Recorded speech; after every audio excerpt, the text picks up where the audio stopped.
During my performance review, I already knew something was off. My boss didn't even look at me when I walked into the room. His laptop was open, a spreadsheet glowing on the screen, but he quickly tilted it away as I sat down. That was the first sign. Then came the words. "You've been underperforming," he said flatly. "Honestly, you've become a liability to this team." A liability. I felt my chest tighten, but I didn't react. Not yet. He kept going, more confident now, like he had rehearsed this. "You miss targets, your impact is minimal, and frankly, I expected more from you." I nodded slowly, letting the silence stretch just enough to make him uncomfortable. "Can you show me the numbers?" I asked. He hesitated. That was the second sign. "They're internal evaluations," he replied. "You wouldn't really understand the full picture." I almost smiled. Because that full picture? I had built it. "Actually," I said, pulling my laptop onto the table. "I think I do." He shifted in his chair. "This isn't necessary." But I was already turning the screen toward him. "Q1, I said calmly. "I closed 38% of the team's total revenue." His jaw tightened. "Q2, I continued, clicking to the next slide. "I retained our 3 biggest clients after they threatened to leave because of delayed deliveries." He swallowed. I didn't stop. "And Q3? That minimal impact project you mentioned? It increased department efficiency by 22%. You presented it to the board." I leaned forward slightly. "With your name on it." The room went dead quiet. For the first time, he looked directly at me, but now there was no confidence left. Just calculation. "You're taking this out of context," he muttered. "Am I?" I replied, opening one last file. An email thread. Printed. Highlighted. Sent by him. Forwarded to the CEO. Taking full credit for my work. "I wasn't going to bring this up," I said, my voice steady, "but since I'm being labeled a failure, I figured context matters." Right on cue, there was a knock on the door. He froze. I didn't. "Come in," I said. The door opened, and there stood the CEO. "I got your message," she said, looking between us. "You said I should see the real performance numbers myself." My boss turned pale. I simply rotated my laptop toward her. "Please," I said. "Have a look." She stepped closer. Silence filled the room again, heavier this time. As her eyes scanned the data, I leaned back in my chair for the first time. No anger, no fear. Just calm. Because in that moment, I wasn't the one being evaluated anymore. The CEO didn't say anything at first. She just kept scrolling. Slowly. Deliberately. Every click of the trackpad felt louder than it should have. My boss tried to recover. "If I can just explain." She raised her hand. That was enough to shut him up. Her eyes moved from the screen to me and then back to him. "Is this accurate?" she asked. He forced a laugh. "It's selective data. It doesn't reflect. It's time-stamped," I said calmly. "Pulled directly from our reporting system." Silence again. But this time, it wasn't tense. It was decisive. She closed the laptop halfway and leaned against the table. "So let me get this straight," she said, her voice sharp now. "You labeled one of our top performers a liability in a formal review." She tapped the screen lightly. "While presenting their work as your own to the board?" My boss opened his mouth. Nothing came out. For a moment, I almost felt bad for him. Almost. "I think," she continued, "we've been evaluating the wrong person." That landed exactly the way it needed to. He straightened in his chair, panic starting to show. "This is a misunderstanding. I've led this team for years." "And you may not lead it another day," she cut in. The room shifted. You could feel it. Power doesn't always explode. Sometimes it just moves. Quietly. And when it does, everyone knows. She turned to me. "Why didn't you bring this up sooner?" I met her gaze. "I thought my work would speak for itself." She gave a small nod. "It did." Then she looked back at him. "I'll need you to step out while we review this further." He didn't argue this time. He couldn't. He stood up slowly, avoiding my eyes, and walked to the door like someone who already knew the ending. When it closed behind him, the air felt different. Lighter. The CEO pulled out a chair and sat across from me.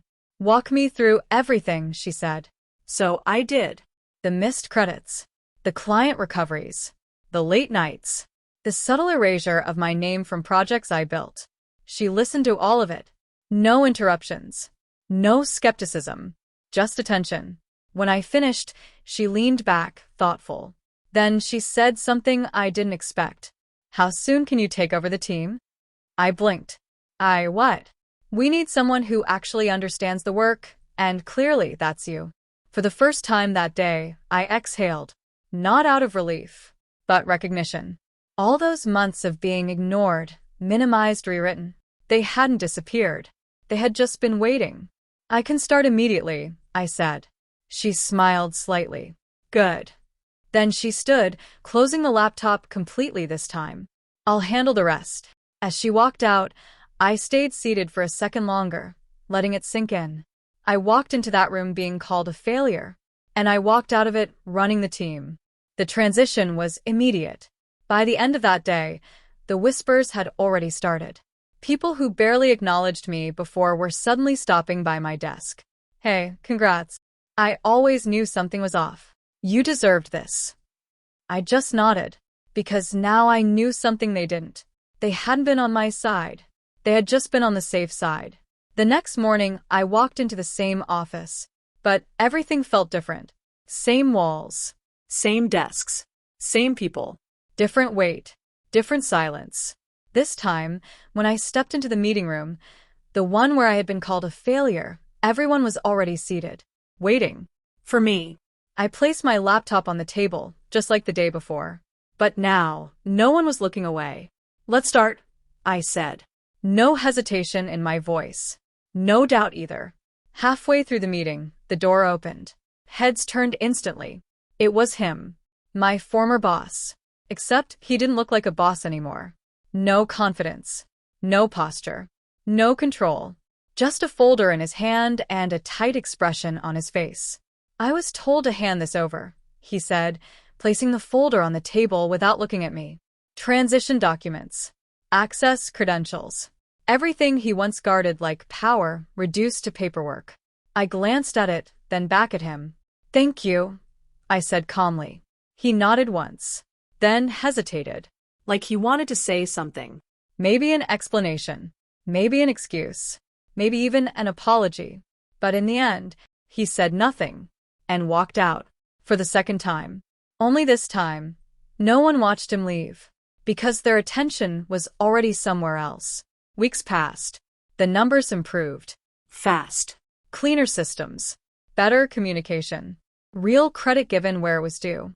The same team that had once stayed quiet started speaking. Ideas flowed. Results followed. And one afternoon during a leadership meeting, the CEO said it out loud. "This is the strongest this department has performed in years." No one argued, because now the numbers weren't hidden anymore. But the moment that stayed with me didn't happen in a meeting. It happened late one evening. The office was almost empty. Just me, finishing up. And then my assistant, quiet, observant, always in the background, stopped by my desk. "I never said anything before," she admitted. I looked up. "I saw what was happening," she continued.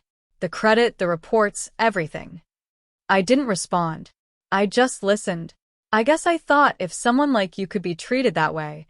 She paused. What chance did I have? That hit harder than anything my boss had said. Because that's how it spreads. Not just through actions, but through silence. I closed my laptop slowly. "That's over now," I said. And for the first time, I meant more than just my own story. A month later, I made my first major decision as head of the team. I called her into my office. She looked nervous, just like I once had. "I want you to lead the next project," I said. Her eyes widened. "Me?" I nodded. "You've been doing the work already. It's time people see it." For a second, she didn't move.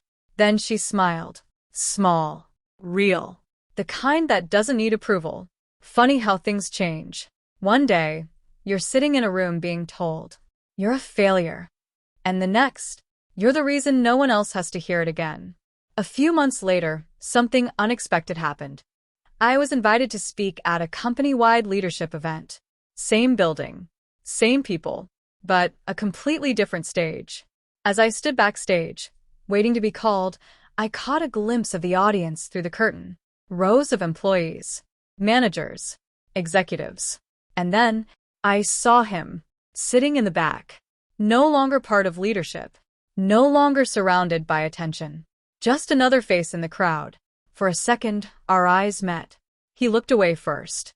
Please welcome our head of operations. Applause filled the room as I walked onto the stage. Not loud, not explosive, but real. Earned. I took a breath, stepped up to the microphone, and looked out at the same kind of room where, not long ago, my voice barely mattered. I was once told in a performance review, I began, that I was a failure. A few murmurs, some shifting in seats. I was told I had no impact, that I was replaceable. I paused. Not for effect, but because I remembered exactly how that felt.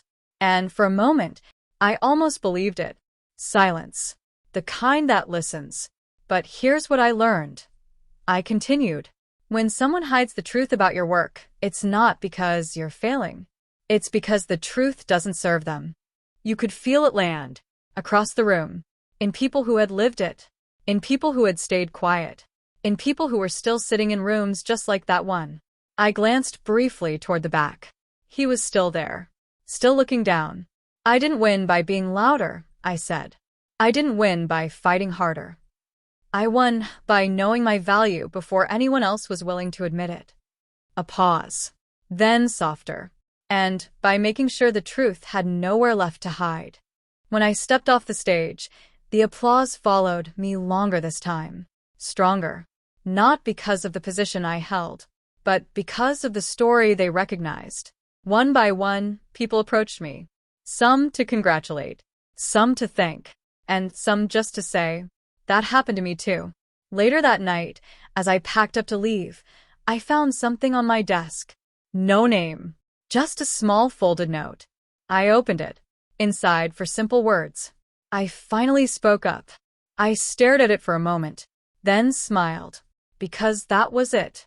That was the real Rivera Volta. Not the promotion, not the title, not even the moment in that room. It was this. The ripple, the shift, the quiet end of something that used to thrive in silence.